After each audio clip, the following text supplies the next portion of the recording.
আসসালামু আলাইকুম। বিদ্যাহাটের পক্ষ থেকে সবাইকে জানাচ্ছি স্বাগতম। এখন আমরা অষ্টম শ্রেণীর গণিত পাঠ্য বইয়ের 11 অনুশীলনীর 2 নম্বর প্রশ্নের সমাধান করব। তো 2 নম্বর প্রশ্নে দেখো বলছে, নিচে একটি সারণী দেওয়া হলো, এর গড় মান নির্ণয় করো এবং উপাত্তগুলোর আয়তলেখ অঙ্কন করো। গড় মান নির্ণয় করার জন্য আমাদেরকে 4টা কলাম আঁকতে হবে, 4টা কলাম, এবং রো এখানে আমরা হিসাব করে নেব। দেখো, যেহেতু এখানে আমাদের গণসংখ্যা 8 শ্রেণী ব্যাপ্তি দেওয়া আছে, দেখো 1 2 3 4 5 6 7 8 9, 9টা। আর একটা আমরা হিসাব করব, তাহলে আর একটা বেশি টানবো, তাহলে 10টা। তাহলে এখানে আমরা গড় নির্ণয়ের জন্য যে প্রয়োজনীয় সারণী সেটা আমরা নিয়ে নিব। তো 2 নম্বর দিক, গড় নির্ণয়ের জন্য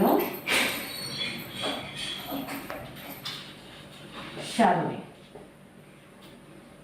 এখন আমরা এইভাবে আমরা মোট 9টা বা 10টা বক্স করে নিব। দেখো 1 2 3 4 5 6 7 8 9।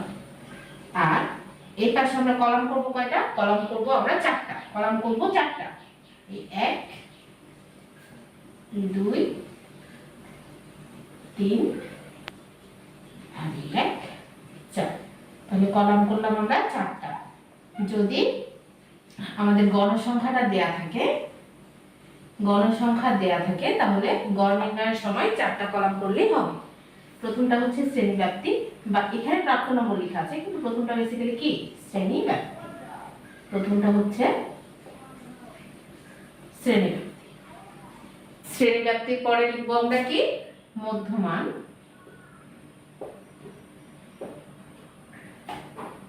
তারপর লিখব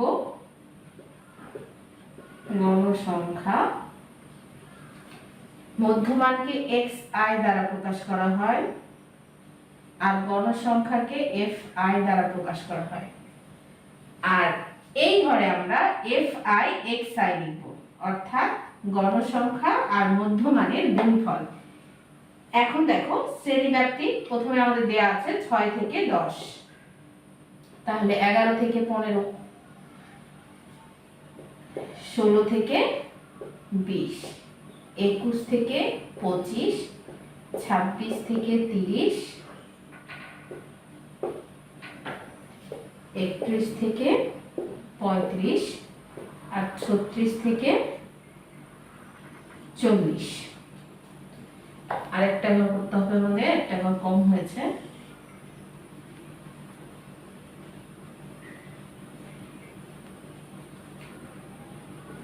একচল্লিশ থেকে 45, আর একটা ঘরে আমরা হিসেব করতে হবে।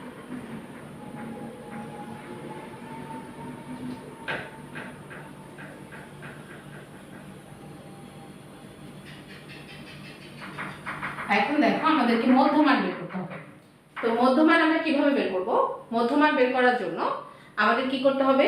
এই যে শ্রেণী ব্যাপ্তি দেওয়া আছে, শ্রেণীর নিম্ন সীমা আর ঊর্ধ্ব সীমা, এই দুইটাকে আমাদের যোগ করে 2 দিয়ে ভাগ করে দিতে হবে। তাহলে দেখো, এখানে 6 আর 10 আছে, 6 আর 10 যোগ করলে হবে 16, আর 16কে 2 দিয়ে ভাগ করলে হবে 8। তাহলে সেটাই আমরা এখানে লিখে নেব। এখন এই প্রত্যেকটার মাঝখানে গ্যাপ কত করে বলো তো? 5 করে। তো আমি এখানে এই 8 এর সাথে 5 যোগ করে করে নিচে নেমে যাব। কেউ যদি চাও, এই যে 11 আর 15 যোগ করবে, যোগ করে আবার 2 দিয়ে ভাগ করে দিবে। নিয়ম কিন্তু এটা যোগ করে 2 দিয়ে ভাগ করে দেওয়া। তাহলে এই ঘরে এটা যোগ করে 2 দিয়ে ভাগ করে দিবে, তাহলে হবে 13। আবার এটা যোগ করে 2 দিয়ে ভাগ করে দিবে, 18 হবে। তারপরটা হবে 18 5 23, 23 আর 5 হবে 28, 28 আর 5 33, 33 আর 5 38, 38 আর 5 42। আমি কি করেছি? প্রথমটা এই দুটো যোগ করে 2 দিয়ে ভাগ করেছি। এখানে শ্রেণী ব্যবধান হচ্ছে 5 করে, এইজন্য আমি এটার সাথে 5 যোগ করে পরেরটা বসাইছি, তারপরে 5 যোগ করে পরেরটা বসাইছি। এভাবেও বের করা যায়।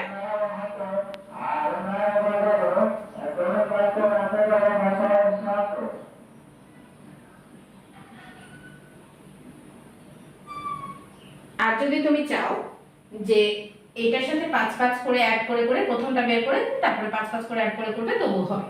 এবার দেখো গণসংখ্যা দেওয়া আছে। প্রথমটা হচ্ছে 5, 17, 30, 38, 35, 10, 7, 3।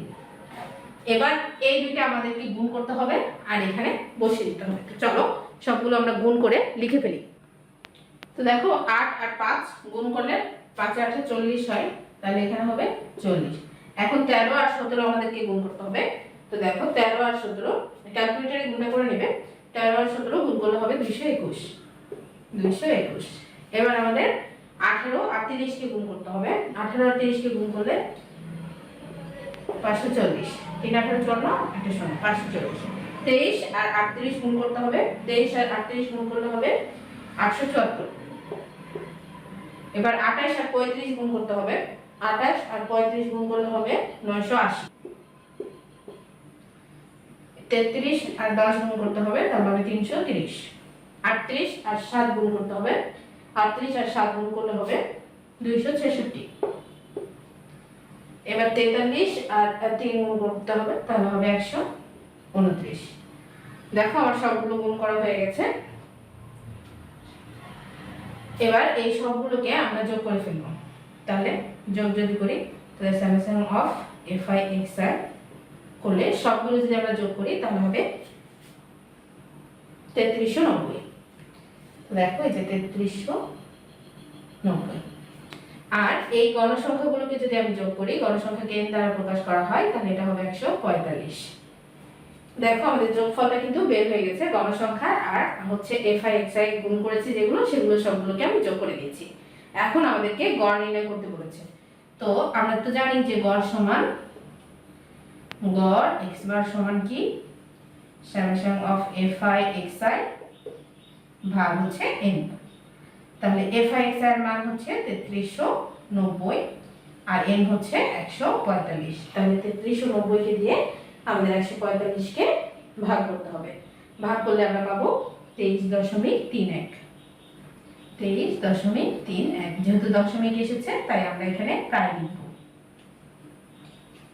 দেখো আমাদের গড় মানটা কিন্তু খুব সহজেই বের হয়ে গেছে। এখন গড়ের সূত্রটা অবশ্যই তোমার জানা লাগবে যে গড় x সমান কি fi xi বাই n। আচ্ছা, এখন দেখো পরবর্তী অংশে আমাদের বলেছে উপাত্তগুলোর আয়তলেখ অঙ্কন করো। এখন আয়তলেখ যদি আমরা অঙ্কন করি, আয়তলেখ অঙ্কন করার জন্য অবশ্যই আমাদেরকে অবিচ্ছিন্ন শ্রেণীব্যাপ্তি বের করতে হবে। তাই অবিচ্ছিন্ন শ্রেণীব্যাপ্তি বের করার জন্য আমরা একটা বক্স করে নেব আয়তলেখ অঙ্কনের জন্য প্রয়োজনীয় সারণ। তাহলে আমি এই পাশে করছি, তোমরা নিচে নিচে করবে যে আয়তলেখ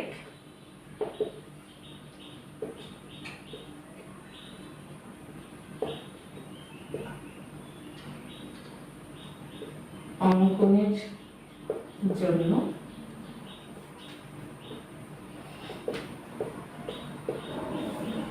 প্রয়োজনীয় সারণ। এইখানে যে কয়েকটা আমাদের বক্স রয়েছে, আমাদের এখানেও সে একই বক্স আঁকতে হবে। 9টা আমরা করে নেব।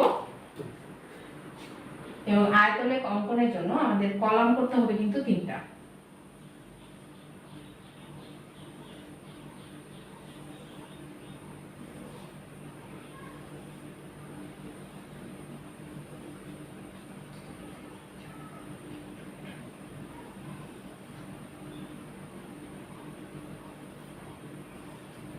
কলাম করতে হবে এই পাশে 3টা।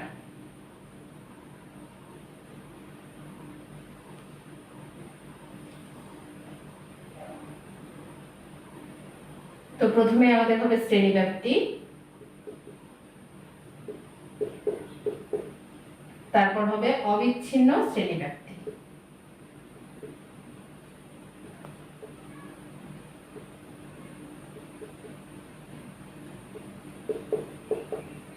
তারপরে হবে গণসংখ্যা।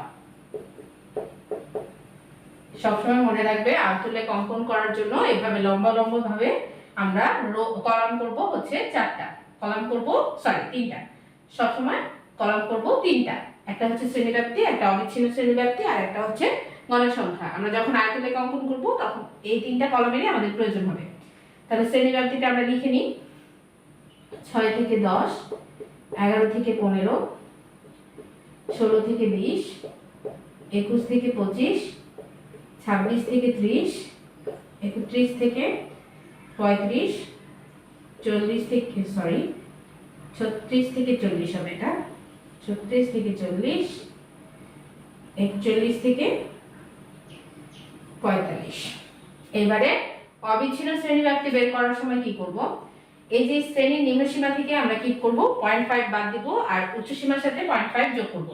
সোজা কথা আগেরটার সাথে 0.5 যোগ করব, 0.5 যোগ করব এবং পরেরটার সাথে 0.5 আগেরটার সাথে 0.5 বিয়োগ করব, পরেরটার সাথে 0.5 যোগ করব। তাহলে 6 থেকে যদি আমি 0.5 বাদ দেই তাহলে 5.5 হবে, আর 10 এর সাথে 0.5 যোগ করলে 10.5 হবে। ঠিক একই ভাবে 11 এর সাথে যদি 0.5 বিয়োগ করি তাহলে 10.5 হবে, আর 15 এর সাথে যদি যোগ করি 0.5 তাহলে 15.5 হবে। ঠিক একই ভাবে প্রত্যেকটাই যদি আমি বের করি তাহলে এটা হবে 15.5 আর এটা হবে 20.5।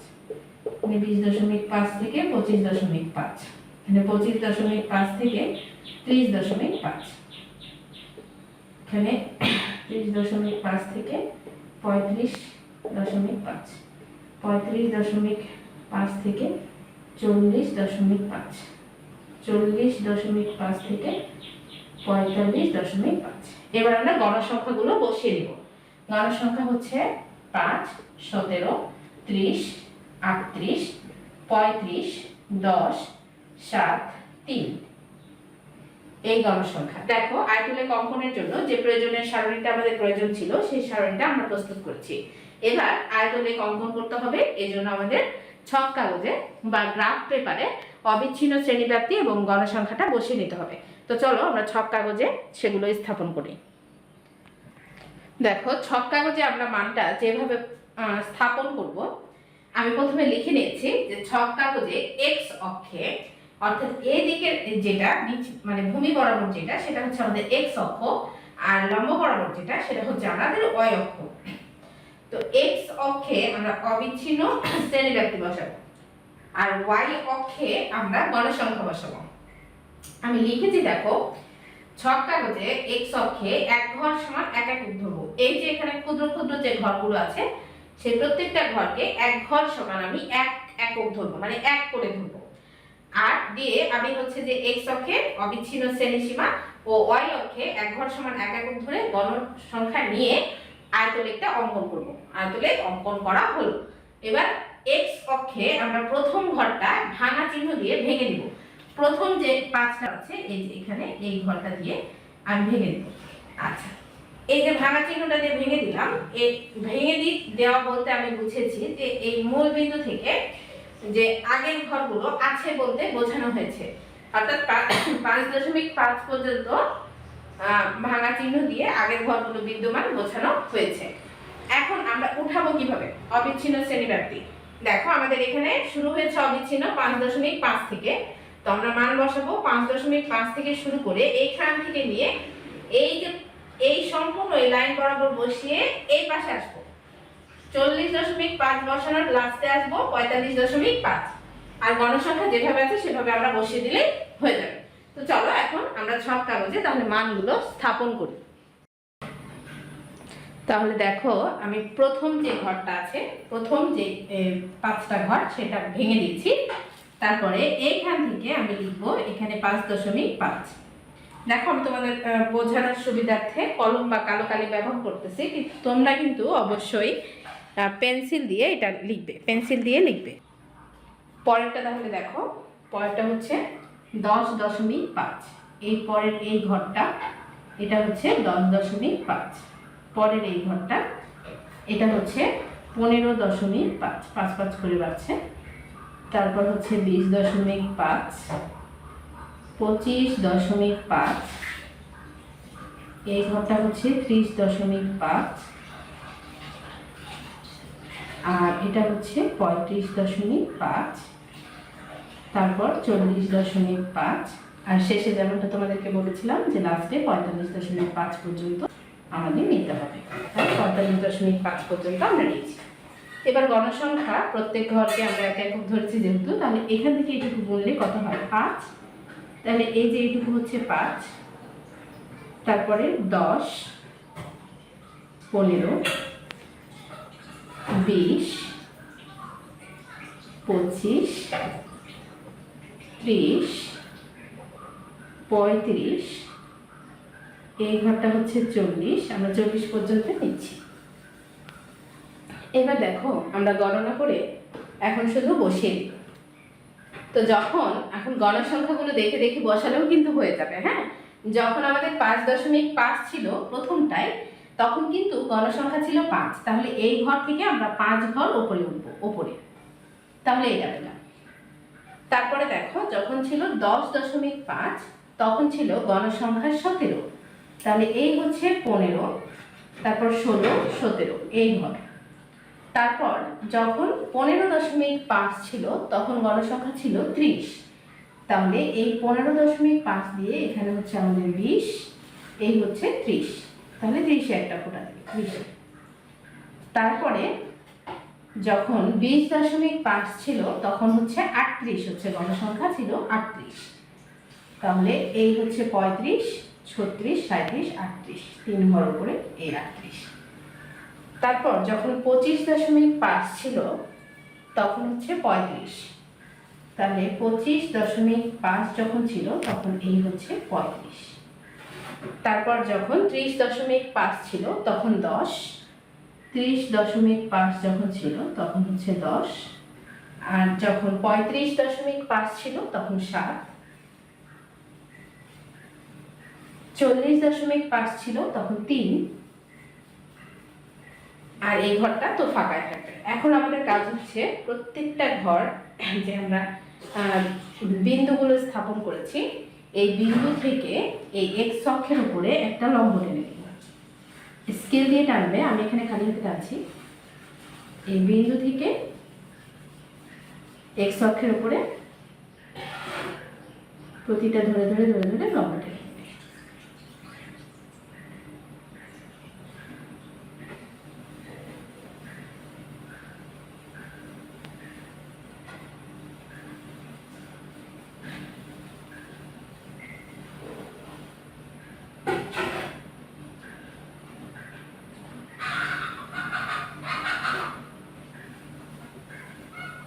লম্ব টানা যখন হয়ে যাবে তখন সবগুলো বিন্দুকে পরের ঘর পর্যন্ত ডান দিকে বাড়িয়ে দেবে, মানে এই ঘর থেকে পরের ঘর পর্যন্ত প্রত্যেকটা আমি ডান দিকে এভাবে বাড়িয়ে দেব।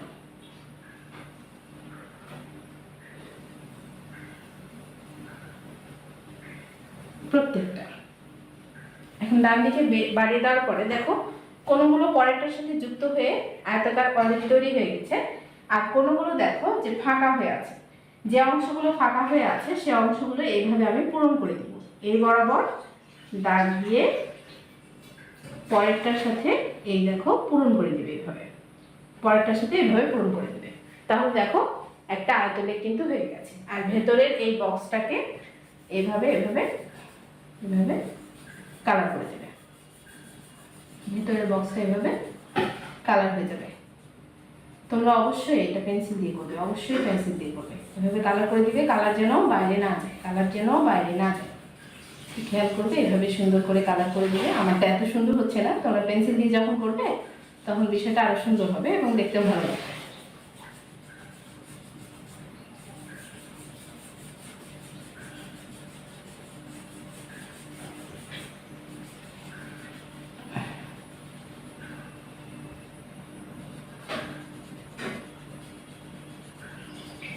এইভাবে কালার করবে। আচ্ছা, এই হচ্ছে আমাদের আয়তলেখ। যদিও কালার করার কারণে খুব একটা সুন্দর দেখা যাচ্ছে না, তোমরা যখন পেন্সিল দিয়ে করবে তখন আসলেও এটা সুন্দর লাগবে দেখতে।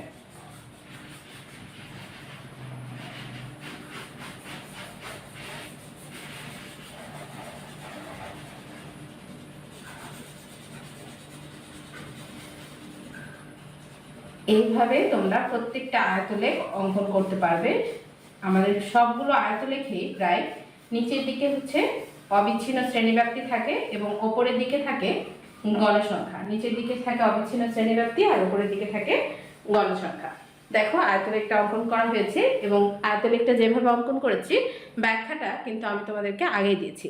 তো ওই ব্যাখ্যাটা আগে লিখবে, তারপর এই আয়তলেখটা অঙ্কন করে দিবে, তাহলেই হয়ে যাবে। তো আজকের মতো এই পর্যন্তই, দেখা হবে পরবর্তী পর্বে। তোমরা সবাই ভালো থেকো, সুস্থ থেকো, আল্লাহ হাফেজ।